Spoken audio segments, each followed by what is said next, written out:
Hello, B-Town. How you doing today? This is Brenna. First let me just point out, I just got my brows touched up here, and I'm going to say how fabulous I think I look. But Marguerite's joining us too. So I wasn't sure she would be able to because she had to work on this ugly mug, so I'm sure she's exhausted. So anyway, we're here at the Veterans Memorial, and to keep on with the subject of the bridge and the impact it's going to have, I wanted to talk with Stephanie and Marguerite today. They're involved with this, the Veterans Memorial, and they're going to tell us a little bit about it. And I'm going to prompt them. Thank God. I didn't write up questions for them. So if you could introduce yourselves. I'm Stephanie Pecht, and my husband and I own Bordentown Funeral Home, for those of you that don't know. I'm also a member of the Bordentown City Veterans Memorial Committee since 2012. Okay. And you, Madame? I am Marguerite Holick, and I am the owner of the Skinetic in town. And I'm also a member of the Bordentown Veterans Memorial Committee, a new member. A new member. And I'm also a member of the Air Force Reserves at the 514th Air Mobility Wing at Joint Base McGuire Lakehurst. Okay. Well, thank you for joining us today. Our pleasure. And Stephanie, so what I wanted to talk about, let's start off with, can you tell us a little history about the Veterans Memorial here? So in 1997, a group of citizens from the city got together to assess the honor roll for World War II veterans that was wood, and it was in disrepair. I remember that, yeah. So the group decided, instead of repairing the honor roll, to create something bigger. And the planning and design started, and also the acquiring of the ability to have the memorial at this particular location.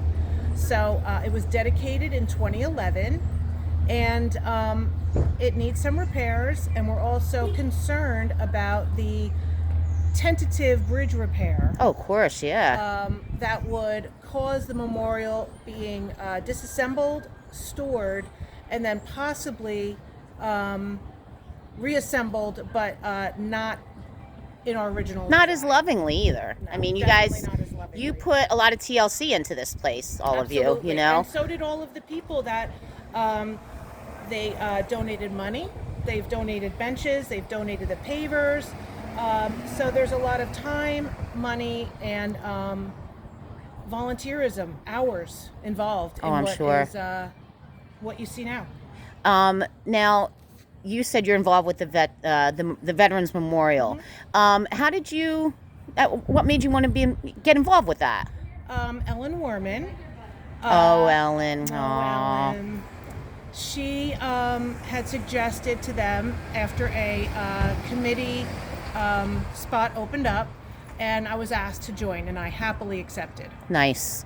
And how did you become involved with this? I was asked to join in the last year, and I was lucky to be able to work with Mr. Werman while he was still with us. Oh, they were Yeah. such a lovely couple. I miss Yeah. them. So that was really special. And it came about because I was actually honored as one of the honorees for the gala. I remember that. It was at the 2019? Scottish Rite, right? Yes. And yours is Here I am. right here. Yeah, next to my father. And I have two brothers that also have theirs. There's Michael and also my brother Aw, David. that's nice. Now, before I have a couple specific questions for Stephanie. Before I get into that with her, as a veteran, how do you feel about this situation with the bridge? And, really, how's it going to impact the veterans, to have to see this disassembled if it came to that, and the storage of it? And, really, what does this Veterans Memorial mean to you and other vets? Well, I think what it means to me is that we have the unending support from our community. And I think that's really meaningful for people who are in the military, people who have served, and those who have family members who have served. To be able to walk down the main street and see this beautiful memorial, and the flags, you can see them from all the way down the street. It really makes you realize that you have so much support. It means everything. that's to be concerned about what would happen to it if they did have to disassemble it. I mean, you worry, would they be able to reassemble it in the way that we would want it? Would it be damaged in the storage and the taking it apart? It could be in storage for a couple of years while the project is ongoing, and nothing goes as planned ever. So it could be years and years that it's put away somewhere, and at the hands of who knows who. That's what I was going to say. So if it does go into storage, is that on the state then to determine this is Yes. where we're going to store That's it? what they have But your proposed. opinion doesn't really matter where you Exactly. want it stored. Right. So Or it just who keeps it safe while it's in storage? It could be years and years and years. And what happens? We just don't want to see that happen. So how long have you, I noticed like on all the town pages, and I was saying to Marguerite when I was there getting my brows done, is really Stephanie brought this to my attention and so many of us in town. When did you start bringing this issue up and trying to get the word out there? So January 2019, the state came to Cars Lake Center and had a town hall. So that's what it was really brought. The reality of it was brought to the attention of the community. I attended that and did not leave the meeting happy, to say the least. So we had spoken about it as a committee many times about what our options are, and then COVID pandemic came to town and basically stopped everything, which it was actually very good for us, as we had time to think of a plan of attack if we were going to be able to save this. Yeah, I was going to say if COVID didn't, not that we're glad COVID came. course, Okay, well, I'm not like I'm not saying like yay COVID, COVID 2020. I'm just kidding. Yeah, we're not like cheering on COVID, but no. a silver lining to it is if it. That the state stopped everything. They would have just railroaded right. Well, Yes, that we would not have had the time. Horrible term to use. We would not have had the time to get together and really figure out how we're going to try to save this. Now Or have it happen in a manner that's happy for everyone. not just the state, Right. and the cheapest route. Exactly. I just feel like are we going to have an opinion in this, or is the state going to? Okay, this is what we're going to do. We hope that we will.